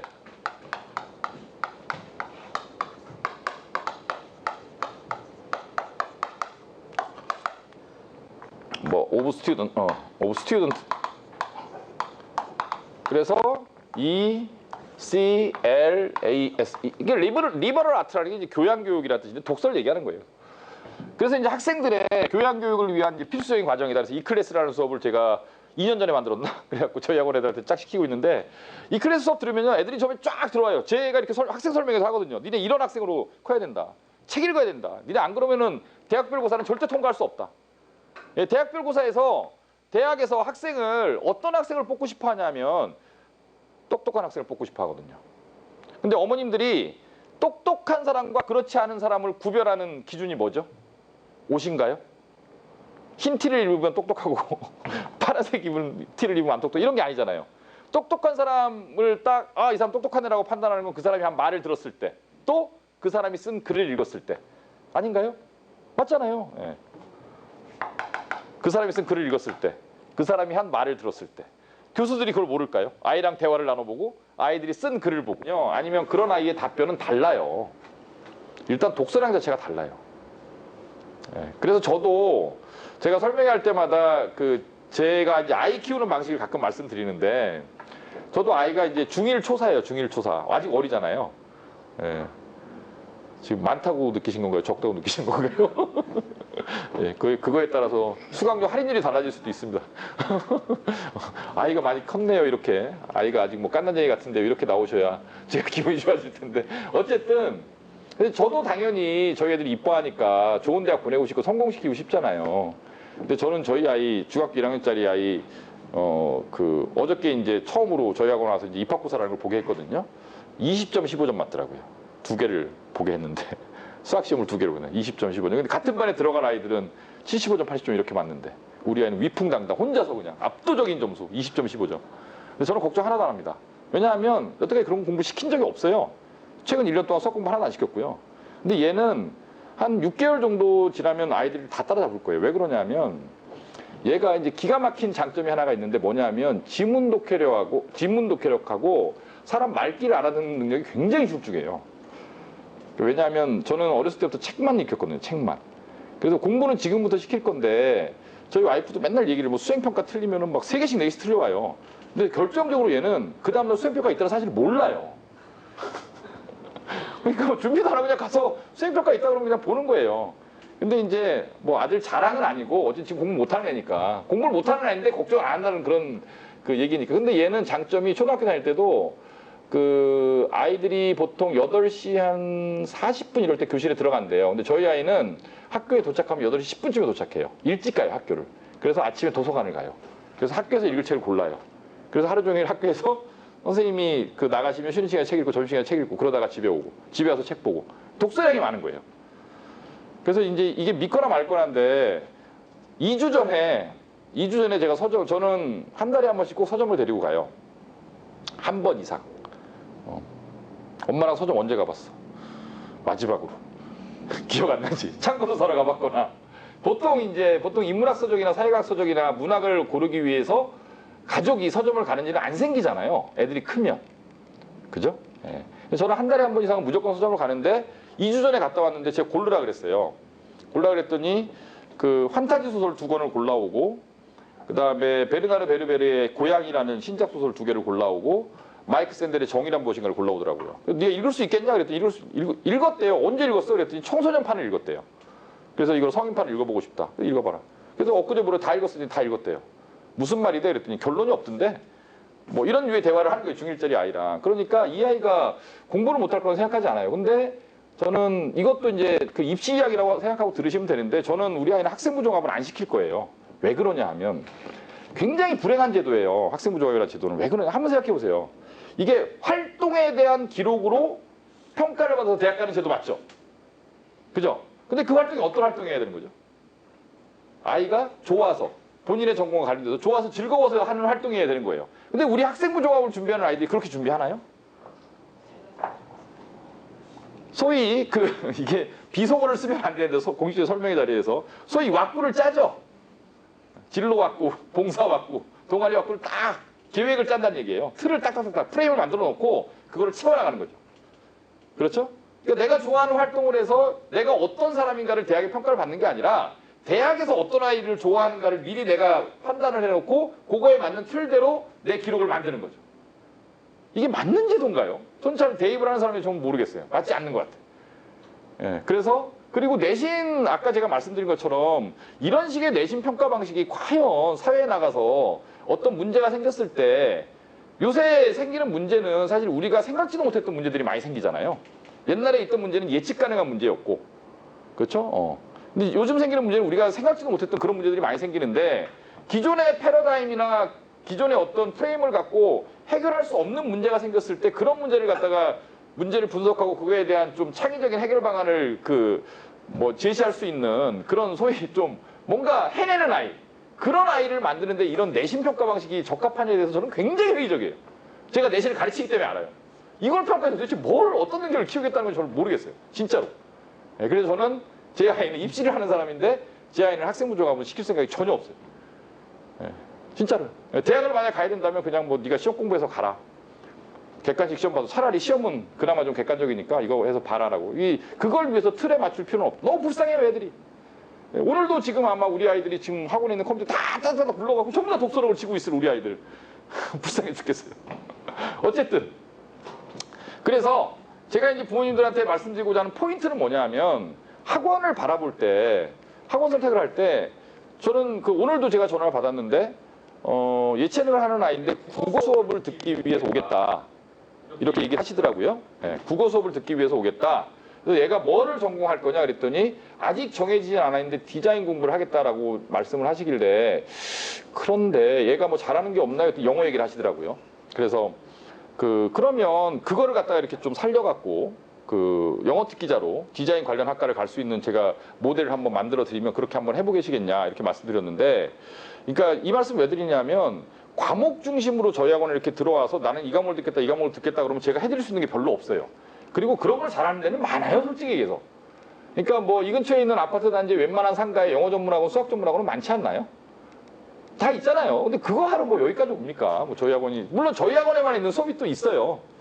제가 아까 말씀드린 뭐 뇌과학 올림피아드나 뭐 EUS 수업이나 E클래스 수업이나 아니면 뭐 1%반 이런 반들이 있죠. 과학반도 사실 과학반이 물화생지를 이렇게 종류별로 다 갖추고, 뭐 물리반만 해도 물리 내신만 하는 반, 물리 수능 선택할 아이들이 하는 반, 이제 물리 인증이라는 반이 있거든요. 물리 인증은 어떤 반이냐면 이 아이가 이제 물리를 원투를 같이 시켜도 감당할 수 있는 아이들. 그 반이 지금 6, 7명쯤 있을 텐데 그런 애들은 잘 없어요. 고1인데 원투를 같이 시켜도 물리 1, 물리 2를 같이 시켜도 감당할 수 있는 아이들. 그리고 연대의 논술 전형에 이제 과학 과목 선택이 물화생지 중에 한 과목 선택인데 연대 논술을 쓸 가능성이 굉장히 높고, 연대나 성대 논술 전형을 쓸 가능성이 굉장히 높고 거기에서 물리 논술을 선택할 만한 아이들. 그런 아이들이 가는 반이 물리 인증반이라는 반이 있습니다. 한국물리학회 물리 인증 자격증이라는 게 있거든요. 그거를 이제 목표로 하는 거죠. 물리 원투를 같이 공부해서 4급, 3급 이렇게 따게 할 건데 그런 반들. 화학도 뭐 제가 아까 말씀드린 내신만 하는 반, 뭐 수능 아니면 논술까지 하는 반들. 이 과학이 그러니까 목적에 따라서 굉장히 다양하게 이렇게 짜져 있는 그런 강좌도 사실 저희 학원은 하나밖에 없어요. 제가 눈 씻고 찾아도 저희 학원밖에 없는데 그런 특별한 거를 듣기 위해서 온다. 그러면 뭐 그거는 그럴 수도 있다. 그런데 영어 수업 들으려고 온다. 수학 수업 들으려고 온다. 그거는 사실 저희 학원 와서 부모님들이 학생들이 얻어갈 수 있는 게 별로 없는 거고요. 제일 중요한 건 아까 제가 말씀드린 판단. 어떤 전형이 가능한 아이인가에 대한 판단. 그리고 그 전형을 준비하기 위해서 남은 기간 동안 뭘 어떻게 해야 되는가에 대한 설계. 이게 로드맵이죠. 그렇죠? 근데 그거를 신뢰를 해야죠. 제 판단을. 이게 맞다. 이렇게 가는 게 맞다. 그런 거 신뢰를 해주셔야 되는 거고, 그 다음에 이제 수업은 제가 아까 말씀드린 대로 단기적인 관점으로 중학생이든 고등학생이든 간에 고1이든 고2든 간에 단기적인 관점으로 그냥 뭐 어디까지 진도를 끝내달라 이걸 한번 해달라 제가 아까 물론 얘기를 예를 들었지만 그런 식으로 접근하면 사실 얻어가는 게 별로 없습니다. 오늘도 이제 제가 어떤 전화를 받았냐면 구암중학교 출신의 자사고 아이래요. 근데 이제 아이가 이제 1학년 1학기를 끝냈는데 이 아이가 기숙사에 있는 학교에 자사고가, 그러니까 이제 과학 선행을 못했다. 그래서 한 달짜리 특강을 이제 이렇게 좀 시켜달라는 얘기죠. 그래서 저희 학원에 한 달짜리 특강이 없거든요. 왜냐하면 한 달 동안 못 끝내요. 어떻게 끝내요, 한 달 동안 과학을. 그래서 막 무슨 과학을 필요로 하시느냐 이렇게 쭉 말씀을 하시는데 쭉 얘기 들어보니까 내신과학을 얘기하시는 거예요. 그래서 이 과학 이렇게 확실하냐. 그래서 사실 제가 그 전화 받으면서 느꼈던 건 뭐냐면 1학년 2학기 내신과학이 중요한 게 아니고요. 그 아이가 다니고 있는 자사고의 이과갈 아이들은 이미 들어갈 때에 물화생지 원 정도를 한 번은 하고 간 애들이에요. 거기서 더 나간 애들은 하이탑 이런 것까지 보고 간 애들이고. 근데 그런 아이들하고 붙어야 되는데 지금 물화생지 내신 내지는 뭐 통합과학 내신을 위한 1단계 수업을 갖다가 한 달 만에 특강으로 해달라. 그건 불가능하다. 그래서 일단 우리 학원은 단위도 안 단위도 데리고 와라. 상담을 해드리겠다. 그래서 제가 뭐 이번 주 안에 주말 안에 그 아이를 만날 것 같은데 잠깐 뭐 밤에 오라 그랬어요. 시간이 없으니까 저도. 근데 그 아이한테 제가 해줄 수 있는 건 과학 로드맵을 그려주는 거예요. 네가 지금부터 과학 공부를 남은 2년 동안 어떻게 공부를 하면 된다.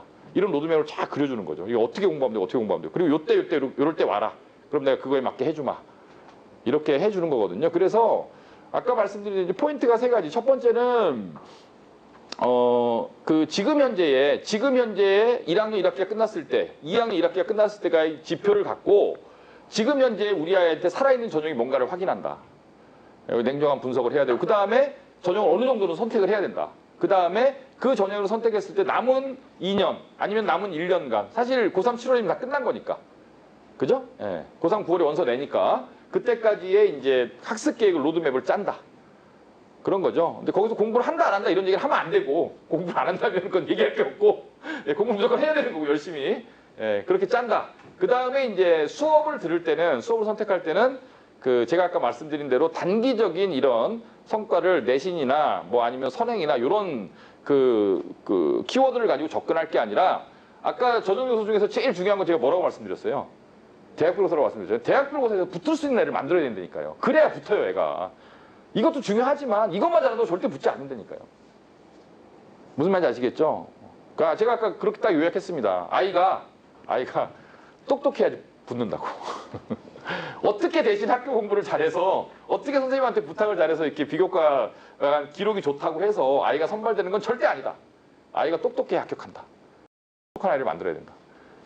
그래서 특히 이제 수학과학 같은 건 이과를 간 학생들이라면 그냥 학교 공부하고 좀 관련이 없는 거라도 시킬 필요가 있는 거예요.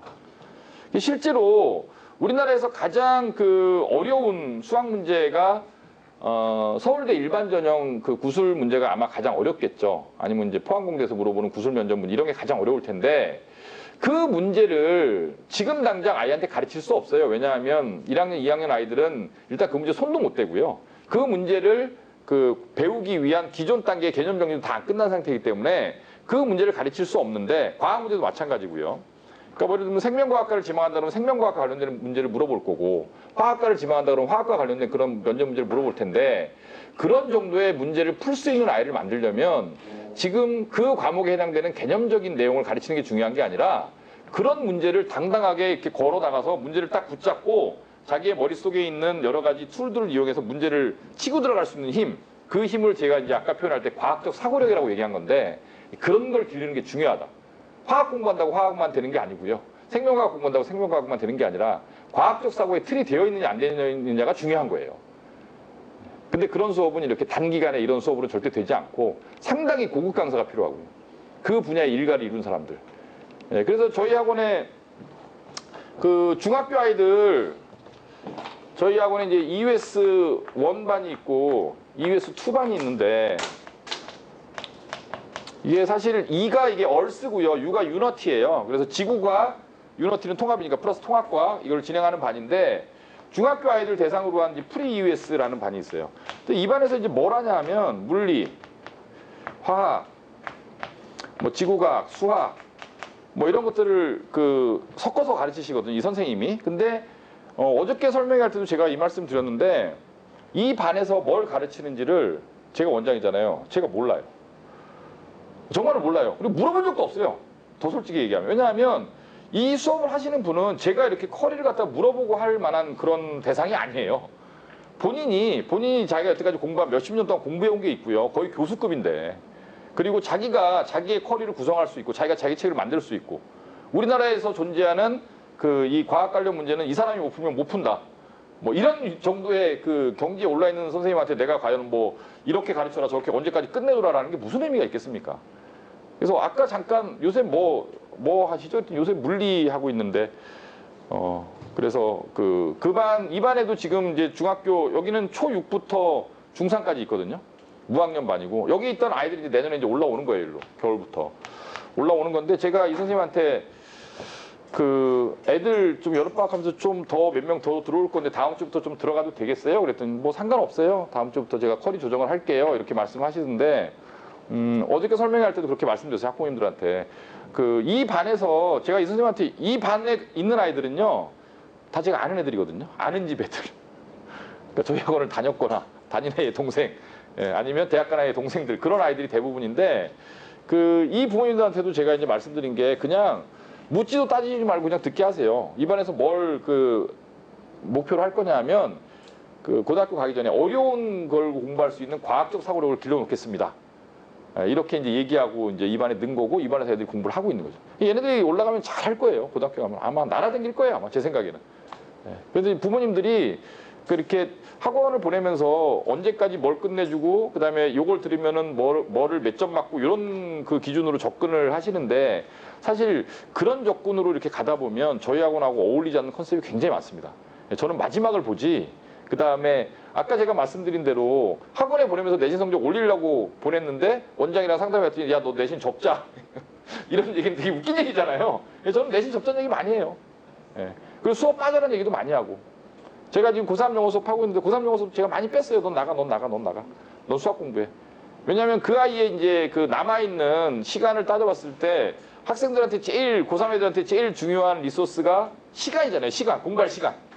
근데 이 아이가 지금 영어 수업 듣고 영어 공부하는 것보다 다른 과목 공부하는 게 더 중요하다고 생각되면 과감하게 빼는 거죠. 나가. 이렇게 빼버리는 거예요. 예.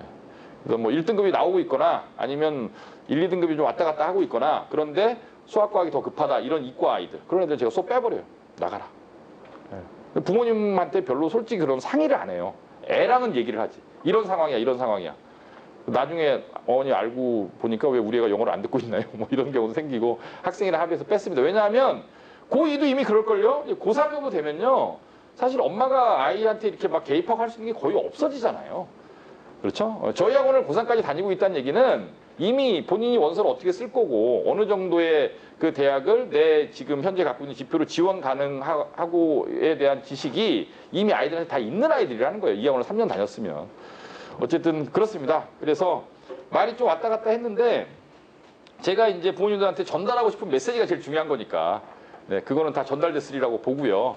그 다음에 그 신규 학생들은 저희가 월요일부터 개강인데 참 만약에 이제 보내실 거면 오늘이 목요일이잖아요. 금토일 안에 뭘 다 해야 되는데 시간이 지금 잡힌 게 많아서 어떻게 될지 모르겠네요. 어쨌든 그래서 상담이 필요하시거나 이런 분들은 아예 오늘 내려가시면서 밑에서 상담 예약을 전화번호를 남기시거나 해 놓으시면 제가 전화를 해서 주말 안에 빨리 상담하고 월요일부터 이제 다닐 수 있게 그렇게 할 거고요.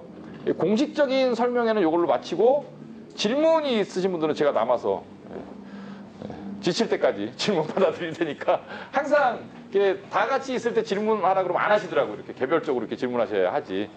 네, 오늘 좀 재미있으셨나요? 좀 너무 말이 빨라갖고 괜찮았어요? 네. 나중에 또 설명회 때 뵙겠습니다. 감사합니다. 네. 네.